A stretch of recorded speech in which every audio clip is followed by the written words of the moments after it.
सखी सहेली। तो सभी सखियों और सखाओं को, श्रोताओं को मंजरी वर्मा और दीपा माहेश्वरी का नमस्कार। और नमस्कार के साथ साथ हम सभी साथियों से कहेंगे कि भाई आप जो कुछ भी कर रहे हैं, खा रहे हैं, पी रहे हैं, राखी बंधवा रहे हैं, तो बस आ जाइए अपने रेडियो सेट के करीब और बस हमारे साथ जुड़ जाइए, क्योंकि आज हम बात करेंगे रक्षाबंधन की, बलभद्र पूजा की बात करेंगे और दीपा वो दिन याद करो में भाई बहन के किस्सों की बातें होंगी। और हम चाहेंगे कि हमारे जो श्रोता हैं वो अपनी यादों को, किस्सों को शेयर करें और जो आज उन्होंने देखा है, जो किया है, जो खिलाया गया है, घर में क्या बनाया, बहनों को क्या दिया आपने, ये सारी छोटी छोटी बातें भी लिख करके हमें बता सकते हैं मंजरी। और साथ में हम सभी अपने श्रोताओं को रक्षाबंधन का, इस पर्व की शुभकामनाएं दे देते हैं। और इसके साथ हम उनसे यही कहना चाह रहे हैं, जैसे मंजरी बोल रही है आप सबको श्रोताओं, कि आप आज के से जुड़े जो भी किस्से हैं, जो भी आपकी यादें जुड़ी हैं, मधुर यादें, बचपन की हो या कहीं गए हो आप, तो क्या ऐसी बात है जो हर साल राखी पे आपको याद आती है, तो आप सोशल मीडिया के माध्यम से उसे शेयर कीजिए, साझा कीजिए, तो हम यहाँ बैठकर पढ़ेंगे और हम अपने पूरे सखी सहेली परिवार को बताएंगे कि हाँ भाई क्या क्या क्या क्या है और किसके साथ ये जो भी हुई बातें। हाँ, और इसी के साथ आज हम चलेंगे पर्यटन की तरफ, चलेंगे तो चलेंगे नागौर चलेंगे। तो भाई जो नागौर देख कर आया है, जो वहाँ की चीजें खा के आया है, कुछ देख के आया है, तो वो भी हमें बताए, है ना। बिल्कुल। और इसके साथ साथ आज एक बहुत प्यारा सा दिवस है। हर दिवस तो सभी प्यारे होते हैं, लेकिन आज है, क्या है बताओ दीपा? आज विश्व संस्कृत दिवस है, तो उसके बारे में जानकारी हम लेंगे और इस भाषा को शुभकामनाएं भी देते हैं और इस भाषा को हम बढ़ाएं, प्रोत्साहन दें, इसकी कोशिश रहेगी। और साथ में आज रक्षाबंधन, तो फिर रक्षाबंधन के बारे में भी थोड़ी सी बातचीत कर लेते हैं। हमारे सखियों ने, श्रोताओं ने बहुत सारे प्यारे प्यारे कमेंट लिख के भेजे हैं। कमेंट की बात जब तुमने कर ही दी है, तो एक कमेंट यहाँ पे सबसे पहले पढ़ना चाहती हूँ। तो इजाजत है मंजरी आपकी? तो इसके बिना घर सूना, भाई बहनों का ये लिख रही हैं कि भाई बहनों का अमर प्यार है, इसके बिना सूना घर संसार है। सावन महीना पूर्णिमा तिथि जी, साल में रहता सबको इंतजार है। भारतीय संस्कृति परंपरा का जी यह तो बहुत ही अनुपम उपहार। भाई की कलाई में राखी बांधकर आरती तिलक लगा मिठाई है खिलाते। और दोनों एक दूजे को आशीर्वाद देकर चली वर्षों की परंपरा है निभाते। माता लक्ष्मी राजा बलि को बांधती थी, द्रौपदी भी तो कृष्ण को पहनाती थी। ब्राह्मण अपने यजमानों के घर आता है, रक्षाबंधन करके आशीष दे जाता है। तो देखिए ये शुभ संदेश है हमारे सभी भाइयों के लिए, सखाओं के लिए, कि वो उनकी जो उम्र है खूब लंबी रहे और जो भी जहाँ है हमारे अपने भाई, क्यों हमारी भाभियाँ, बहन और हमारे सभी रिश्तेदार, वो सब सुरक्षित रहें और स्वस्थ रहें और खुश रहें। ऐसा ही आशीर्वाद था। और ये गाना हम बता दें दीपा सभी को कि हमने लिया है नया कानून फिल्म से गाना लिया है। तो देखो सावन का रिमझिम फुहारों और हरियाली से जो है मन है वो एकदम खिला खिला सा हो जाता है और धरा भी जो है वो बहुत एकदम खुश रहती है, हर तरफ हरियाली छाई रहती है और सभी को आनंद भी देती है, क्योंकि इस माह में आने लगते हैं कई त्योहार और त्योहार का प्रतीक है खुशी, आनंद और उल्लास के साथ, और सुख संपदा यानी कि प्रकृति का विस्तार भी होता है। त्योहारों के जरिए खुशी भी मिलती है। बिल्कुल। और नव अंकुर नव पल्लव अपनी अद्भुत छटा धरती पर बिखेर देते हैं। और सावन का महीना जो है हमारा चल ही रहा है आज नहीं, तो हम लोग त्योहार तो मना ही रहे हैं। बिल्कुल। त्योहार भाई, और देखिए आज मंजरी पूर्णिमा का दिन है, तो रक्षाबंधन आज के दिन बनाते हैं, सभी जानते हैं हमारे श्रोता। और भाई बहन के पवित्र रिश्तों की मिठास को ये जो पर्व है रक्षाबंधन और बढ़ा देता है। श्रावण पूर्णिमा देश में हर प्रांत में अलग अलग रूपों में मनाई जाती है ये पूर्णिमा। और दक्षिण भारत में नारियली पूर्णिमा और अवनी अवंतिम के नाम से जानी जाती है, तो और मध्य भारत में कजरी पूनम कहते हैं। उत्तर भारत में रक्षाबंधन, तो गुजरात में पवित्रोपना के रूप में इसे मनाते हैं। भले रूप अलग हो, नाम अलग हो, लेकिन उन सब का जो आधार है वो एक ही है, प्रेम के धागों का। बिल्कुल सही कहा तुमने दीपा। और हमारे देश में त्योहारों की भी यही विविधता है और भारत की भी ये विशिष्टता की पहचान है, हमारे जो इतने सारे त्योहार पड़ते हैं। और नारियल पूर्णिमा की पूजा की बात करें तो इस दिन रक्षा सूत्र बांधने के इसके अलावा समुद्र देवता की भी पूजा की जाती है। और नारियल पूर्णिमा का खासकर सभी जो मछली पकड़ने जाते हैं मछुआरे, उनका त्योहार होता है। तो बिल्कुल, हर तरफ देखा जाए तो हर्षोल्लास का एकदम वातावरण आज बना ही रहता है। और आज तो हमारे श्रोताओं के घर में ना कैसे पर्व का कैसा कैसा माहौल चल रहा होगा ना, तैयारी कर रही होंगी बहनें, भाई भी उसी में लगे होंगे, काफी पहले से वो भी तैयारी कर रहे होंगे। बहनें सुंदर सुंदर राखी बनाती हैं, कोई कच्चे सूत से, कलावे से, रेशमी धागे, मोती, नग और कई प्रकार के फूलों से भी तैयार करती हैं। कहीं कहीं बाजार से भी ले आते हैं, ऐसी बात नहीं है। जिन्हें शौक होता है वो घर में भी बनाते हैं। फिर साथ में जो नए वस्त्र पहनते हैं, आज तो नए नए कपड़े पहनने जाते हैं। छोटे बच्चों को तो भाई बहुत शौक होता है कि बहुत दिनों पहले से ही ये जिद शुरू हो जाती है कि हमें नए कपड़े चाहिए, नए कपड़े चाहिए, है ना। फिर देखो भाई भी खास पहनावे की तैयारी करते हैं। साथ ही बहनों को क्या दिया जाएगा इसकी तैयारी भी वो बहुत पहले से सोचने लगते हैं। और पता है कैसे कैसे क्या होता है, अपने जो मित्र हैं, जो कहते हैं ना, जो ग्रुप में जो लड़कियां होती हैं, उनसे पूछते हैं अरे क्या पसंद आएगा मेरी बहन को, कैसे ले, क्या ले, क्योंकि लड़के इतना समझ पाते नहीं कि लिया क्या जाए। सही बात है। और दीपा देखो आज के दिन क्या होता है, घरों में बहुत मीठे मीठे पकवान, नमकीन भी बनाए जाते हैं। कहीं पूड़ी कचौड़ी बन रहा होगा, तो दही बड़ा बन रहा होगा। हाँ, सब याद आ रहा है ना। छोले भटूरे कोई बना रहा होगा, मंजरी हो और खाने की बात नहीं हो, ऐसा हो ही नहीं सकता। बात करें ना हम, ये तो हो ही नहीं सकता है ना। और जो भाई बहन की रक्षा का वचन भी लेते हैं, वहीं बहनें भी भाई की लंबी आयु की और उनकी सुख समृद्धि की कामना करती हैं, है जी। और बहनें भाई को राखी बांधती, लेकिन वहीं ब्राह्मण हैं, गुरुजन हैं, या परिवार में छोटी लड़कियां जो होती हैं वो भी अपने सम्मानित संबंधियों को भी राखी बांध देती हैं। जैसे पुत्री जो होती है वो पिता को बांध देती है अगर उनकी बहन नहीं आ पाई, तो इस तरह से एक दूसरे को राखी बांधी जाती है। और देखो कैसे हमारे देश के जो हर त्योहार है वो कैसे प्रकृति से जुड़े हुए हैं। तो अब तो प्रकृति संरक्षण के लिए वृक्षों को भी राखी बांधने की परंपरा शुरू हो गई है। और कितनी अच्छी बात है ना ये मंजरी। भारत में कई प्रांतों में भाई के कान के ऊपर भोजली या भुजरिया या सुजिया लगाने की भी प्रथा है। और रक्षाबंधन के अवसर पर बहनें सुबह से नहा धोकर तैयार हो जाती हैं, भाई भी, और फिर पूजा की थाल सुंदर सुंदर राखियों से सजाते हैं। और अलग अलग तरीके से वो थाली सजाती हैं, जैसा जिसका शौक हो, जैसा जिसका मन हो, या जैसे घर में जो परंपरा हो उस हिसाब से भी होता है। फिर तिलक लगाकर मुंह मीठा करके राखी शुभ मुहूर्त में बांधी जाती है। घरों में घेवर, शक्कर पारे, नमक पारे, घुगनी और जिसके घर में जो विशिष्ट प्रकार की चीजें बनती हैं। तो क्या है कि अब इस समय तक तो काफी लोगों के राखी बंध गई होगी, सब बढ़िया बढ़िया अच्छे अच्छे पकवान खा रहे होंगे, खा चुके होंगे, है ना। और बस हम लोग यहीं दूर बैठे थोड़ा सा ललचा रहे हैं दीपा।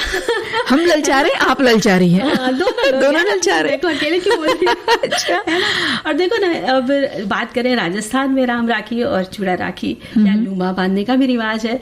राम राखी में लाल डोरे पर एक पीले रंग के छींटों वाला फुन्ना लगा होता है और ये केवल भगवान को बांधी जाती है राखी। तो और चूड़ा राखी जो होती है वो भाभी की चूड़ी में बांधी जाती है। तो यानी कहना चाहिए कि राखियों के कितने सारे प्रकार हैं और सब तरह से अलग अलग तरह से सबको बांधी जाती है जी। और जैसे कह रही हो ना तुम कि अलग अलग प्रकार हैं, तो आज बलभद्र पूजन भी किया जाता है। कई जगहों पर बलभद्र जयंती आज के दिन मनाई जा रही है। और भगवान कृष्ण के बड़े भाई सभी जानते हैं कि बलराम जी को बलदेव और बलभद्र ये सभी नामों से जाना जाता है। पूजन व्रत किया जाता है, उपवास किया जाता है। बलराम जी को प्रसन्न करने के लिए कई अनुष्ठान रखे जाते हैं और भजन नृत्य का भी आज तो आयोजन होता है। बहुत अच्छे लगते हैं जब इस तरह के भजन वगैरह सुनते हैं, देखते हैं नृत्य। तो और भगवान बलराम जिन्हें भद्र जी के नाम से भी जानते हैं और भगवान विष्णु के 8वें अवतार के रूप में भी उन्हें पूजा जाता है। बलराम जी को शेष का तीसरा अवतार माना जाता है। शेषनाग, लक्ष्मण और रामानुजन के अन्य अवतार हैं। शक्ति के प्रतीक के रूप में माना जाता है।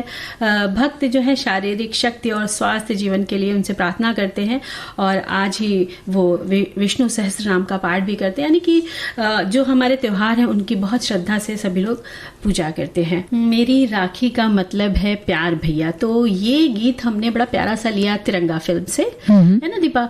और देखो आज है विश्व संस्कृत दिवस, तो वो भी एक महत्वपूर्ण दिवस है हमारे देश के लिए। प्यारी भाषा है हमारी, प्यारी भाषा है। हमारे देश भारत में वेदों व उपनिषदों की भाषा संस्कृत है। ये प्राचीन इतिहास की सबसे समृद्ध भाषा है। संस्कृत भाषा को सभी भाषाओं की जननी कहा जाता है। सबसे पहले भारत में संस्कृत भाषा ही बोली जाती थी। हमारे वेद, पुराण, महाभारत की रचना संस्कृत भाषा में की गई और सभी प्राचीन ग्रंथ इसी भाषा में लिखे गए हैं। और पाणिनि को संस्कृत के जनक के रूप में जाना जाता है, जनक कहा जाता है, और उनका अतुलनीय योगदान है, जिन्होंने संस्कृत भाषा को व्याकरण सम्मत रूप देने में अपना ये योगदान दिया। संस्कृत दिवस को 1969 में पहली बार मनाया गया था और इसी वर्ष मंजरी आज के दिन यानी रक्षाबंधन को भी मनाया जा रहा है।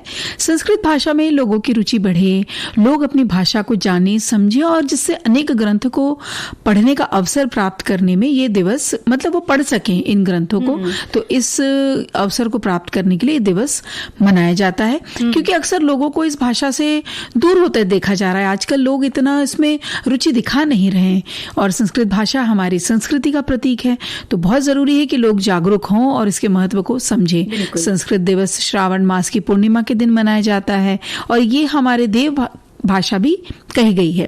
ये दिन बहुत ही पावन और अनूठा है। विदेशी भाषा के चलते आजकल संस्कृत भाषा का महत्व लोग कम समझ पा रहे हैं, लेकिन इस दिवस को मनाने का उद्देश्य यही है कि हमारी ये जो धरोहर है, हमारे प्राचीनतम धरोहर, इसको समझें। और देखो, इसी के साथ एक संदेश भी आया है कि संस्कृत भाषा की उत्पत्ति भारत में 3400 वर्ष पहले हुई थी। यह भाषा हमारे देश की समृद्धि संस्कृत को दर्शाती है और इस दिन को मनाने का उद्देश्य अपनी इस भाषा को बढ़ाना और संजोना भी है। और इस संस्कृत दिवस की हार्दिक शुभकामनाएं दी हैं इन्होंने। और इसी के साथ जब कि देखा जाए तो हमारी पूजा में मंत्रोच्चारण भी संस्कृत भाषा में होता है। यदि हम भाषा के महत्व को नहीं समझेंगे तो पूजा कैसे करेंगे। वैसे एक बात बता दें कि संस्कृत भाषा के आदि स्रोत ऋषि मुनि को माना गया है, इसीलिए इसे ऋषि पर्व के नाम से भी दीपा जाना जाता है। और प्राचीन काल में इस दिन विद्यार्थी शास्त्रों का अध्ययन प्रारंभ करते थे और वेद पाठ का शुभारंभ भी होता था। और संस्कृत भाषा की उत्पत्ति 4000 वर्ष पूर्व की है, ऐसा माना जाता है। संस्कृत इंडो यूरोपियन भाषाओं में सबसे प्राचीन भाषा मानी जाती है। संस्कृत भाषा में करीब 102 अरब 78 करोड़ 5 लाख शब्दों की विश्व में सबसे बड़ी शब्दावली है। तो इतने बड़े शब्दों का ये जो शब्दावली है ये इसी भाषा में है। इससे ज्यादा शब्द आपको किसी और भाषा में नहीं प्राप्त होंगे। जी, ये भी बहुत गर्व की बात है। और कर्नाटक के शिमोगा गांव में तो संस्कृत भाषा ही बहुत मशहूर है। सब संस्कृत भाषा में वहां बात करते हैं और इसके अलावा उत्तराखंड में संस्कृत भाषा को उत्तराखंड की आधिकारिक भाषा इसे वहां घोषित किया गया है। और संस्कृत भाषा हमारे कंप्यूटर के लिए सबसे अच्छा विकल्प माना गया है। इतिहास में भारत के सबसे अधिक मूल्यवान और शिक्षा संबंधी शास्त्रीय संगीत आदि संस्कृत भाषा में ही लिखे गए हैं। संस्कृत भाषा के अध्ययन से इतिहास के तथ्यों का ज्ञान मिलता है और संस्कृत भाषा से ही हमारे धार्मिक सांस्कृतिक तथ्यों के असंख्य रहस्यों के बारे में जानने में भी मदद मिलती है। और संस्कृत भाषा में नवग्रह धूमकेतु का ज्ञान भी है। आयुर्वेद हो या ग्रह नक्षत्रों की बात करें, दिन मौसम की जानकारी, सभी इसी भाषा में है। संस्कृत भाषा शरीर की प्रकृति सुधारने वाली भाषा भी है। जैसे कि ये भाषा प्रयोग करने के लिए आप अपने मुंह के हर एक हिस्से का आपको इसमें प्रयोग करना पड़ता है। मतलब जैसे तुम कह रही हो ना कि कुछ शब्द कंठ की मदद से बोले जाते हैं, कुछ दांत की मदद से बोले जाते हैं, कुछ होठों की मदद से बोले जाते हैं, तो कुछ हमारे तालुका की मदद से बोले जाते हैं। तो ऐसा करने से एक तरह से मुंह की तो पूरी कसरत हो जाती है ना। और संस्कृत भाषा के बहुत प्रसिद्ध लेखक हुए हैं। तो कहना चाहिए कि जैसे कि हमारे बहुत सारे हैं कवि हैं, वाल्मीकि जी हैं, महर्षि वेद व्यास हैं, कालिदास जी हैं और पाणिनि हैं और आदि शंकराचार्य, पतंजलि, बहुत सारे हैं कि हम सभी ने जो लिखा है वो हमारे सबके लिए उपयोगी है। हमारे वेद भी हैं, ऋग्वेद, यजुर्वेद, सामवेद, अर्थवेद है और इतना विशाल संस्कृत का भंडार है। कहानियां हैं, नाटक हैं, कथाएं हैं, काव्य हैं, मानव शास्त्र है। हमें अपनी भाषा, इस भाषा को दीपा अपनाना चाहिए और हमें गर्व होना चाहिए संस्कृत भाषा। बिल्कुल। और देखो ना, हमारे एक श्रोता ने 2 पंक्तियों में श्लोक लिख भेजा है संस्कृत में। भाषा सुमुख्या मधुरा दिव्या गिर्वाण भारती तात्रापि काव्य मधुरम तस्मापि सुभा सुभाषितम। इसका मतलब है कि सभी भाषाओं में सबसे सुंदर मुख्य मधुर भाषा है संस्कृत और इसके काव्य में मधुर सुभाषित वचन है। और हमारे देखा जाए कि हम लोग जैसे यहाँ पर उस तरह से नहीं, बच्चे नहीं बोल रहे हैं, लेकिन बाहर के देशों में देखा जाए तो वो लोग बराबर इसको अपना रहे हैं संस्कृत भाषा को। तो इस दिवस में जागरूकता का यही प्रश्न है कि भाई सब जागरूक हो और हम अपनी इस भाषा को ज्यादा से ज्यादा सीखे, समझे, बोले, है ना। बिल्कुल। तो ना बहुत सारे संदेश मिले, उसमें एक कविता भी आई है। तो जब हम बात कर रहे थे ना, गीत चल रहा था कि ये कविता हम पढ़ के सुनाएंगे। ये कविता है राखी की चुनौती, सुभद्रा कुमारी चौहान द्वारा रचित। कविता कुछ इस प्रकार है। बहन आज फूली समाती न मन में, लड़ित आज फूली समाती न धन में, घटा है न झूला झूली समाती गगन में, लता आज फूली समाती न बन में। कहीं राखियां हैं, चमक है कहीं पर, कहीं है बूंद, पुष्प प्यारे खिले हैं, ये आई है राखी सुहानी है पूनो, बधाई उन्हें जिनको भाई मिले हैं। मैं हूँ बहन किंतु भाई नहीं है राखी सजी पर कलाई नहीं है भादो घटा किंतु छाई नहीं है खुशी पर रुलाई नहीं है। मेरी बंधु माँ की पुकारों को सुन के तैयार हो जेल खाने गया है, छीनी है जो स्वाधीनता माँ की उसको वह जालिम के घर से में से लाने गया है। मुझे गर्व है किंतु राखी है सूनी, वहाँ होता खुशी तो क्या होती न दूनी, हम मंगल मनावे व तपता है धूनी, है घायल हृदय दर्द उठता है खूनी, है आती मुझे याद चित्तौड़गढ़ की, धधकती है दिल में वह जौहर की ज्वाला, है माता बहन रो के उसको बुझाती, कहो भाई तुमको भी कुछ खसाला, है तो बड़े हाथ राखी पड़ी है, रेशम सी कोमल नहीं यह कड़ी है, आजी देखो लोहे की ये हथकड़ी है, इसी प्रण को लेकर बहन ये खड़ी है, आते हो भाई पुन पूछती हूँ कि माता के बंधन की लाज तुमको, तो बंदी बनो देखो बंधन है कैसा, चुनौती है राखी की आज तुमको। बहुत ही प्यारी सी ये कविता है उनकी। और ये स्वतंत्रता संग्राम के दौरान लिखी हुई, अपने भाई को कितने गर्व से एक बहन उसे कह रही है कि हाँ आप जाओ और अपनी माता अपने देश को आजाद कराओ। बिल्कुल। और अच्छी लगती जब ऐसी कविताएं कोई लिखता है तो हम लोगों को कुछ ना कुछ सीखने को मिलता है। और अब तो बस मन कर रहा है कि चले कहीं घूम आते चल के। रक्षाबंधन है लेकिन चलो ठीक है घूम आते हैं। रक्षाबंधन पे देखो कमाई हो ही गई है खाना वाना खा लिया, बच्चा कुछ बांध लेते हैं, रास्ते में खाएंगे घूमेंगे, है ना। जब घूमेंगे तो थकान लगेगी तो वही पोटली खोल के खा लिया जाएगा। ठीक है लेकिन ये तो बता दो कहाँ चले। भाई चल रहे हैं हम लोग नागौर की ओर चल रहे हैं। तो देखो बता दे दीपा कि नागौर भारत के राजस्थान राज्य के नागौर जिले में स्थित एक ऐतिहासिक नगर है। यहाँ के धार्मिक स्थल बहुत प्रसिद्ध है और ये शहर जिले का मुख्यालय भी है। ये राजस्थान का 5वां सबसे बड़ा जिला है जिसका विशाल भूभाग 17,718 वर्ग किलोमीटर में फैला है। यहाँ मैदान है, पहाड़ियाँ हैं, बहुत सारी रेत के टीले का आनंद भी देख सकते हैं आप। अच्छा संयोजन है वहाँ पर। और साथ ही साथ महान भारतीय थार का रेगिस्तान का वहाँ एक हिस्सा भी है, वहाँ पर हिस्सा भी है। तो बहुत अच्छी जगह है घूमने वाली। थोड़ा बिल्कुल लगेगा लेकिन ये भी थार जो है हमारे रेगिस्तान को देखने का उसका भी एक आनंद है ना। दीपा कहते ना जब रेत गर्म हो उसमें पैर रखते हैं ना तो जलने लगते हैं। तो ऐसे वहाँ पे लोग कहते हैं कि ऐसे ऐसे पैर हिलाओ एड़ी और थोड़ी सी रेत के अंदर अपना पैर कर लो तो वहाँ ठंडी मिलेगी। तो ऐसा करके थोड़ा थोड़ा आगे बढ़ सकते हैं ना। और भी बहुत सारी चीजें यहाँ प्रसिद्ध हैं, जैसे पशु मेला यहाँ का बहुत प्रसिद्ध है मंजरी। और पर्यटकों को यहाँ पे आना तो लगा रहता है। यहाँ मूंग, बाजरी, तिलहन, कपास, मसाला मेथी, पान मेथी की खेती की जाती है। नागौर के मकराना में विश्व प्रसिद्ध मार्बल जो है, मकराना मार्बल, वो बहुत प्रसिद्ध है और वो यहाँ पाया जाता है, जिससे कई ऐतिहासिक इमारतें, मंदिर बन रहे हैं। और अब तो घरों में भी बहुत इसका इस्तेमाल होने लगा है। अच्छा, यहाँ जो मेला लगता है उसमें सब रस्साकशी खेलते हैं, ऊंट दौड़ होती है, बैल दौड़, मुर्गों की लड़ाई, ये सब प्रतियोगिता होती है। तो ये देखने में बहुत मजा आता है। और यहाँ बाजीगर के करतब होते हैं, कठपुतली, कहानीकार और कैंप फायर होता है। तो उसमें भी जब दोस्तों के साथ जाते हैं तो उसका बहुत ही अलग आनंद है। और यहाँ के लोकगीत, संगीत और नृत्य का तो विश्व प्रसिद्ध है भाई राजस्थान के लोक संगीत और लोकगीत। तो वहाँ ऐसा कौन है जो नहीं वहाँ जाए और वहाँ पे उठकर झूमे ना। हाँ, और दीपा जब वहाँ पर जब नृत्य करते हैं तो वो लोग कितने रंगीन कपड़े पहनते हैं। बिल्कुल, वो भी एकदम आकर्षित करते हैं। और उसमें गोटे पट्टी का काम होता है, किनारी लगी रहती है, कांच का काम होता है, तो बहुत अच्छा लगता है। और कढ़ाई भी बहुत मजबूत धागों से की जाती है जी, बिल्कुल। और भाई देखा, जब हम लोग वहां पर सब चीज देखेंगे, बता रहे इतना, तो जाने के लिए भी तो बता दे कि हमें जाएंगे कैसे। तो यहाँ आने के साधनों में बस सेवा है, जो दिल्ली, अहमदाबाद, अजमेर, आगरा, जयपुर, जैसलमेर और उदयपुर से मिलती है। आप सड़क मार्ग से अपने वाहन से भी जा सकते हैं। और अगर आपको ट्रेन से जाना है तो नागौर का सबसे बड़ा स्टेशन मेड़ता रोड का है और सबसे नजदीकी हवाई अड्डा जोधपुर का है। ये जगह नागौर से 135 किलोमीटर की दूरी पर स्थित है। और यहाँ पर आप अब जब यहाँ पहुंच गए तो क्या क्या देखेंगे? किला देख सकते हैं। अच्छा। इसके अलावा तरकिन दरगाह, दीपक महल, जिसकी दीवारें भी बहुत विशिष्ट शैलियों के साथ अद्भुत हैं, शानदार तरीके से सजी हुई हैं। और इसमें ना जो फूलों की कला आकृतियां होती हैं, उनकी कलाकृति से बहुत कलाकारी है उसमें की गई है। और जैन मंदिर जो कि संगमरमर से बना है और इसकी कला और भव्यता बहुत ही अनुपम है। और इस मंदिर में भगवान महावीर की मूर्ति को देखा जा सकता है। जैन ग्लास मंदिर का एक बहुत ही प्रसिद्ध स्थान यहाँ पर माना जाता है।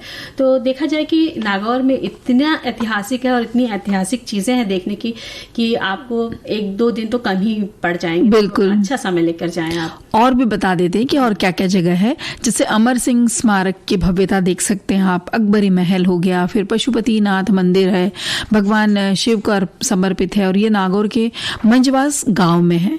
तो यहाँ सावन के जो महीना जैसा अभी चल रहा है, वहां पे बहुत बड़ी भीड़ उमड़ती है।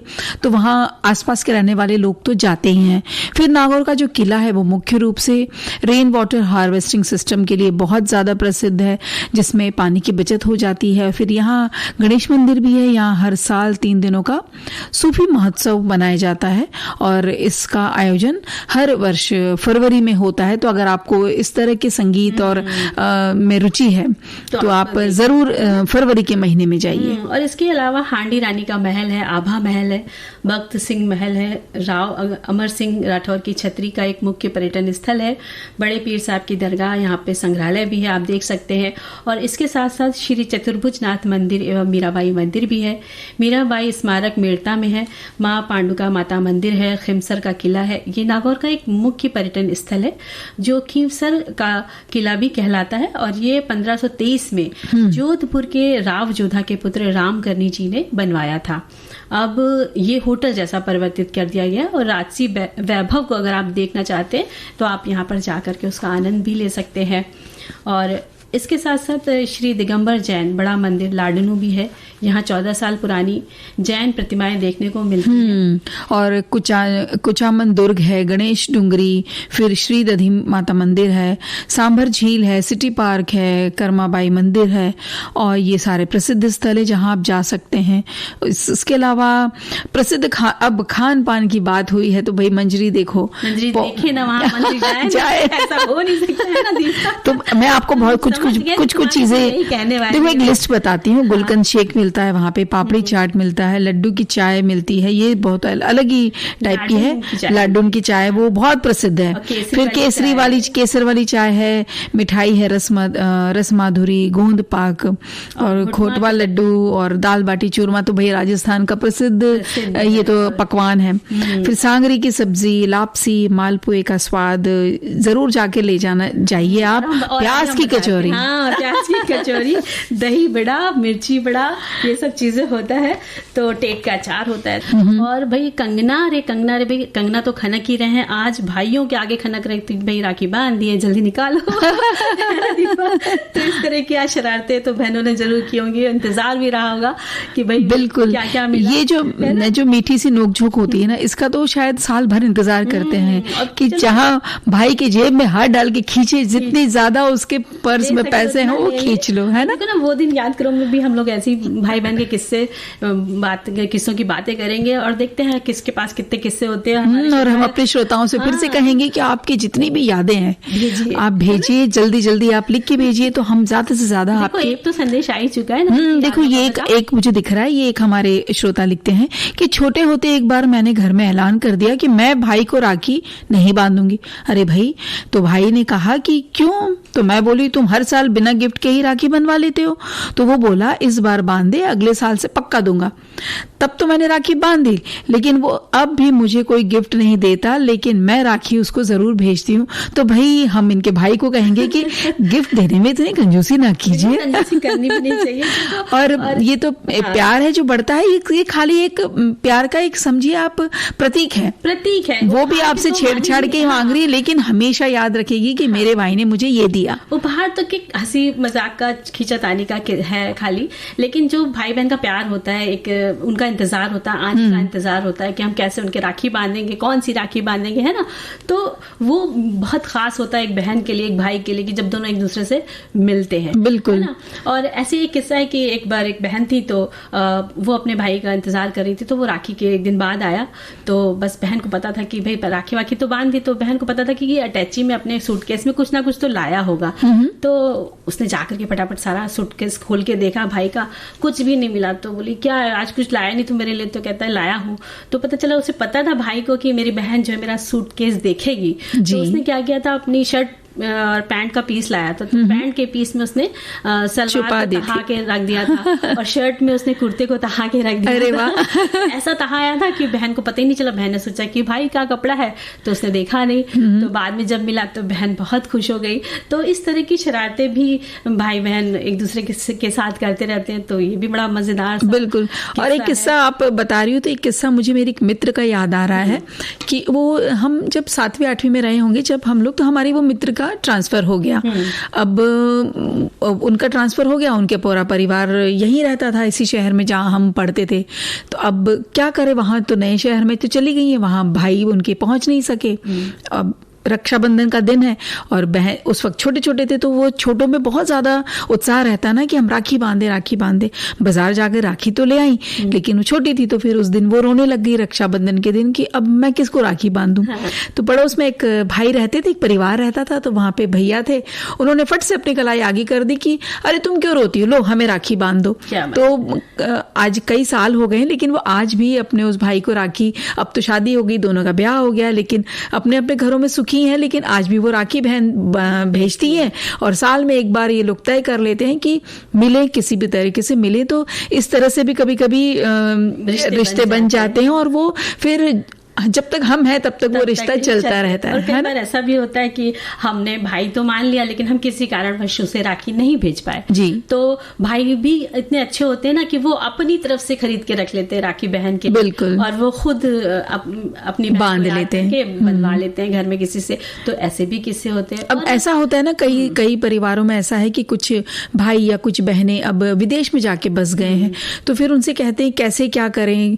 कुछ वक्त पहले हमने लॉकडाउन का वक्त देखा, तो उस वक्त भेज नहीं पा रहे थे, कुरियर नहीं कर पा रहे थे, तो वहां पे भी हमने ऐसे किस्से देखे कि लोग कहते हैं कि भाभियां कह देती हैं जो बाहर रह रही हैं कि आप चिंता ना करें, हम यहीं से राखी खरीद लेंगे आपके तरफ की, लेकिन हम इस राखी जो हमने खरीदे हैं उसके पैसे हम आपसे जरूर ले लेंगे। देखो आजकल तो कितना अच्छा तरीका है, आप ऑनलाइन पैसे ट्रांसफर कर सकते हैं। बिल्कुल बिल्कुल। वीडियो कॉल से भी आप बातें हो जाती है, उत्सव देख सकते हैं। तो ये जो हम इतनी बातें करते हैं ना कि इस्तेमाल करें सोशल मीडिया का, जो अच्छा इस्तेमाल हो, तो इन सब चीजों में हमें इस्तेमाल करना चाहिए। अच्छा, वो दिन याद करो, एक मुझे और बड़ा प्यारा सा किस्सा याद हो रहा है कि याद आ रहा है कि उस समय खतों का सिलसिला चलता था कि भाई बहन को अपना खत लिखती थी। तो एक बार क्या हुआ, एक बहन ने एक खत लिखा, उसकी मम्मी ने कहा कि तुम खत लिखो अपने भाई को, वो हॉस्टल में रहते थे। तो उनको खत लिखा कि राखी रखी उसमें और अब मीठा भी कुछ भेजना। तो बच्चे ने कहा कि मम्मी क्या भेजूं भाई को? तो उन्होंने कहा कि कुछ भी भेज दो। तो जो कंपट आता था ना ऑरेंज वाला, ऑरेंज, हाँ, तो उसका उस बहन ने चूरा बनाया और उसको पूरिया बना दी और उसमें लिफाफे में रख दी। अब भाई वो चिट्ठी चली गई और एक हफ्ते बाद जब चिट्ठी आई तो उसको खोला तो भाई ने बहुत खुश होकर लिखा कि मैंने वो तुम्हारा चूरा टॉफी का खाया। ये देखिए, ये बड़ा कमाल तरीका है भाई। एक और कमाल था उस चिट्ठी के अंदर, जब खोला तो देखा उसमें प्यारे से छोटे से झुमके रखे थे, पतले वाले, जो मतलब आराम से लिफाफे में आ जाए।